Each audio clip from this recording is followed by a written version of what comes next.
DJI drones can capture beautiful panoramas, but the automatic stitching often leaves you with visible seams, distorted geometry, and a lower than expected resolution. In this video, I will show you how to rebuild the panoramas from the original drone photos using completely free tools. We will fix stitching seams, improve dynamic range from the raw DJI images, and produce a much higher resolution of the final panorama. The workflow is simple, fully free, and once you learn it, you will be able to create professional quality drone panoramas every time. So let's jump right away. And the first step that we will need to do in order to create the panorama is use XML Creator software, which is free and you can download it, and I will put the link into the description. It has support of most of the drones. This particular was captured with the Mini 5 Pro, and you can do it manually. There is different presets, but in our case the simplest way of doing that is create the XML data from the EXIF metadata from our DNG files. So you just specify the folder where your DNG files are located, create and select, and as you can see, it created automatically for us the XML file which describes pitch and yaw values for every photo which was taken on set. So the only thing that you have to do, just file, save XML, save it out, and you will use it on the next step. So the next step is actually to create the actual panorama, and for that purposes I'm using again free software. It was actually paid software in the past, but once the company was gone, they actually released it for free for public. So I will as well put the link into the description where you can download it and use it. So you can also see here that I created already one panorama, but I will do as well for you one from scratch. So, and the way how you do it, you go into File, Import.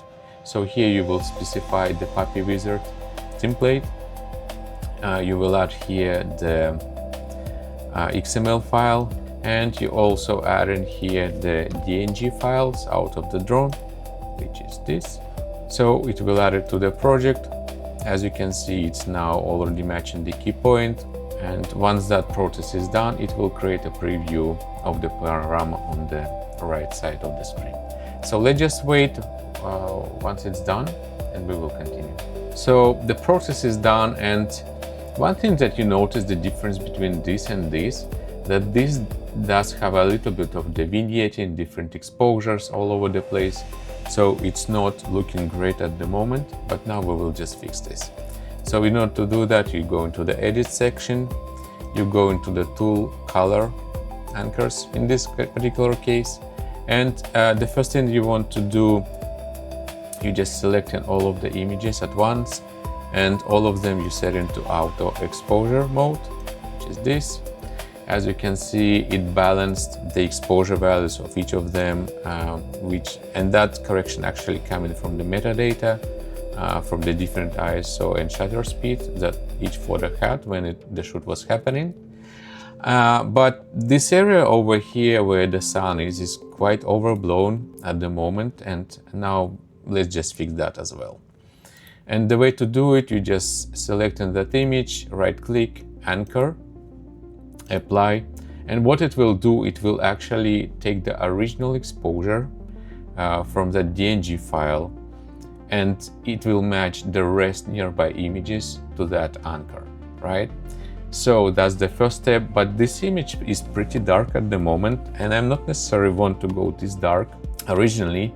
And by the way, as we will export it as non-compressed EXR file, it really doesn't matter, the data will be still there.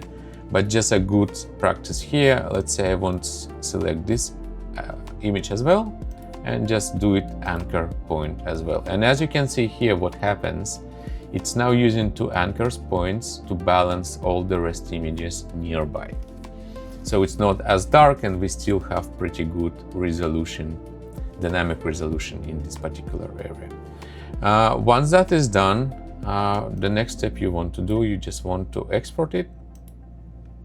And the way to do it, you go in here, you select in max possible resolution. In our case, it's 27K or 28K or horizontally.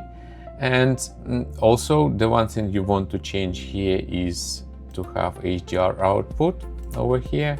And the other setting you want to set is the EXR export here. So that's 32-bit image without any compression.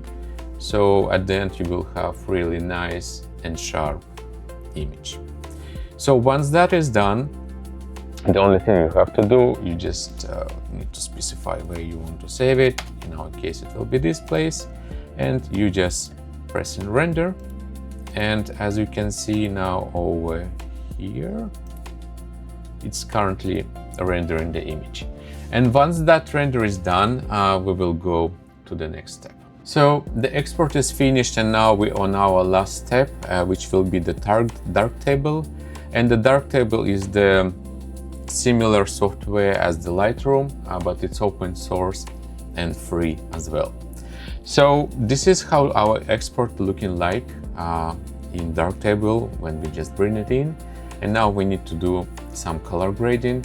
I already done color grading over here, and I will just go through all of my corrections. So the first thing that I done, I boosted up the exposure just to bring the shadows and also the sky. The next thing I want to do, I want to address this overblown area in the sun. And to do that, you just need to go to Filmic RGB and tweak some settings over here, like the white, black, relative exposure, and contrast if you want to, right? So we fixed that area. Now that area is looking great. So if we will just zoom in to that specific region to 100%, you will see that we do have all the dynamic range maintained. Like this is before, this is after. The next thing I want to do, I want also to bring a little bit of vibrance and saturation changes, something like this. And the last thing that I want to implement here is actually slightly play with the shadows, just a little bit to lift up the shadows. So, and that's essentially it. So our grading process is done, and now let's actually compare two images. One will be our stitch panorama manually, and another will be the drone stitch JPEG output. And the first thing that you will notice is obviously the resolution change, because now we're more than double in terms of the resolution of our final output, because now both of them, on the left is Darktable at 100% crop, and same we have on the right from the drone JPEG output. And as you can see, we have a little bit of more dynamic range in the sun, because here it was overblown. There is some funky gradients going out of the sun. All that is gone now in our manually recreated panorama. And also I want to show you maybe a little bit detailing what I will be retaining out of the stitch panorama. So again, if this is our 100% crop on the view of the Montreal in the back there, so the same place over here, we will just zoom in, roughly the same. So that's the output from the drone itself. So it's obviously much sharper, it has more details, and also more dynamic range and colors in general. And also one more thing I want to show you here is the quality of the stitching between both of them. So if you will take a look at this area over here, you can actually see here the stitching line, which is not matching quite a lot, like it's just not there. And this is the same region over here.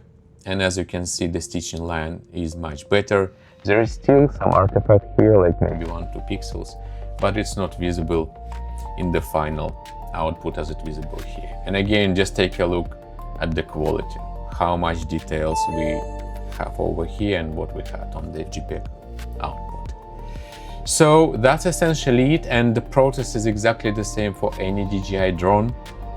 And all those XMLs, again, it's quite fast to recreate, and the process is exactly the same. So now you will be able to create high quality panoramas using free tools, which you can use for virtual reality or any other projects. And if this tutorial was helpful for you, please smash the like button and subscribe in order to not miss any future tutorials or investigations in the drone area. So thank you very much and see you on the next one.